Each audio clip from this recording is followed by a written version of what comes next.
প্রিয় দর্শক, আপনারা যে চারাগুলো দেখতে পাচ্ছেন এখানে মোটামুটি ২৭০০ চারা রয়েছে। এই চারাগুলো যাবে সুদূর ঝিনাইদহ কালীগঞ্জে। মোহাম্মদ আবু বক্কর ভাই নামে এক কৃষক আমাদের কাছে এই চারাগুলো অর্ডার করেছে, তার জন্য আমরা এই চারাগুলো উত্তোলন করেছি।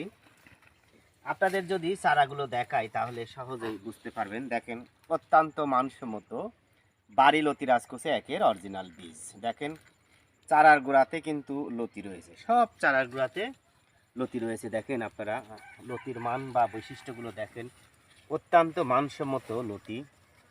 দেখেন চারার গোড়াতে লতি, সবুজ লতি। এই লতির চাহিদা কিন্তু বাজারে ব্যাপক। প্রিয় দর্শক, আপনারা অসংখ্য ইউটিউব চ্যানেল খুঁজে পাবেন। অনেকে রয়েছে যারা বাড়ি লতি রাজকোষে এক চাষ করে না, তারাও চারা বিক্রি করে। এমন ব্যক্তি ইউটিউব চ্যানেল হতে আপনারা সাবধান হবেন। দেখেন চারার গোড়ার লতি কি, দেখেন চারার গোড়ার লতি কিন্তু এক হাত হয়ে গেছে। দেখেন খাওয়ার উপযুক্ত হয়ে গেছে এই লতিগুলো। দেখেন, এই দেখেন সব লতি কি অবস্থা, খুবই মানসম্মত লতি।